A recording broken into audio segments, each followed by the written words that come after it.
Single door है, dimension दिया हुआ है, बट इसको भी ब्लॉक बनाने के बाद रखने में कहीं दिक्कत आती है क्योंकि हमें मिरर करना होता है या रोटेट करना होता है कहीं प्रोजेक्ट में प्लेस करते समय। तो इसके लिए हम लोग इसके ब्लॉक पैरामीटर और एक्शन एडिट कर सकते हैं। इसके लिए ब्लॉक सेलेक्ट किया और बी ई एंटर भी कर सकते हैं ब्लॉक एडिट के लिए। और अगर ब्लॉक में एट्रीब्यूट नहीं पड़ा है तो डबल क्लिक करके भी ब्लॉक एडिटर खोल सकते हैं। ऊपर ब्लॉक एडिटर टैब आ गई है और यहाँ पे ब्लॉक ऑथरिंग पैलेट है। अगर ये पैलेट ना दिखाई दे रही हो तो यहाँ से ओपन कर सकते हैं। तो ब्लॉक ऑथरिंग पैलेट में पैरामीटर और एक्शन है। पहले हमें पैरामीटर देना होगा, ये ब्लॉक के बाहर हम लोग को कुछ ग्रिप देता है, और एक्शन देंगे तो उस ग्रिप पे क्या एक्शन होगी ये उसका डिसाइड करता है। और इन दोनों के कई सेट यहाँ पे बने हुए हैं, इनमें से आप अगर यूज करना चाहें तो जितने पॉसिबल सेट हैं सब बना के दिया हुआ है। तो हम अभी सिंपल इसको मिरर और रोटेट करना चाह रहे हैं तो सबसे पहले हम रोटेशन पैरामीटर ले रहे हैं। बेस पॉइंट पूछा तो रोटेशन के बेस पे दे दिए। रेडियस पूछा तो डोर से थोड़ा सा बाहर क्लिक कर दिए रफली। अब डिफ़ॉल्ट रोटेशन एंगल पूछ रहा है जिसमें 0 डिग्री डिफ़ॉल्ट कर रहा है, तो हम केवल एंटर करके डिफ़ॉल्ट एंगल एक्सेप्ट कर लिए। पैरामीटर पड़ गया। अब एक्शन, रोटेट एक्शन, जो जो प्रॉम्प्ट है वो फॉलो करें। कह रहा है सेलेक्ट पैरामीटर तो मैंने एंगल पैरामीटर सेलेक्ट किया।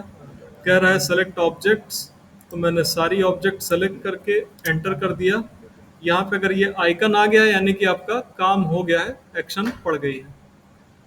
दूसरा हम लोग मिरर के लिए देना चाह रहे थे, तो ब्लॉक एडिटर के अंदर मिरर का नाम फ्लिप है। फ्लिप पैरामीटर पहले कह रहा है पैरामीटर का base point of reflection line, तो हम थोड़ा सा ऊपर दे रहे हैं क्योंकि यहाँ देंगे तो मूव करने वाला जो पॉइंट है वो थोड़ा सा गड़बड़ कर देगा, तो इसको हम यहाँ ऊपर ले रहे हैं। Second point of mirror line तो यहाँ क्लिक कर दिया। अब कर रहा है लेबल लोकेशन तो यहाँ लेबल दे दिया। एक्शन देने के लिए फ्लिप एक्शन, सेलेक्ट पैरामीटर में फ्लिप, सेलेक्ट ऑब्जेक्ट में सभी, एंटर। सभी में आप इसको भी सेलेक्ट करेंगे पैरामीटर को भी, ताकि ये भी फ्लिप करके दूसरी तरफ चला जाए रोटेशन वाला। Close block editor, save changes.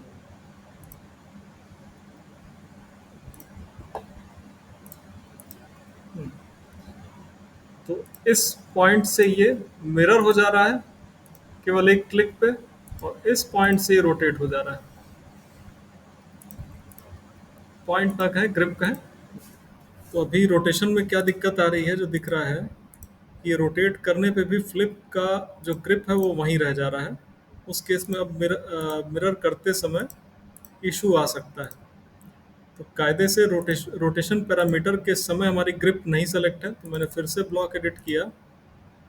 यहाँ हर एक्शन में ऑब्जेक्ट्स सेलेक्ट होती हैं, तो फ्लिप में हमने रोटेट को सेलेक्ट कर लिया था, लेकिन रोटेट में फ्लिप को नहीं सेलेक्ट किया था।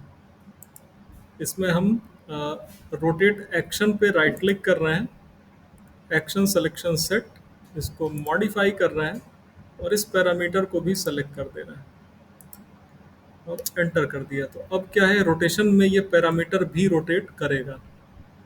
देखें, close block editor, save changes, ये रोटेट होके यहाँ आ गया और अब इधर मिरर कर रहा है। अब ये प्रॉपर हुआ।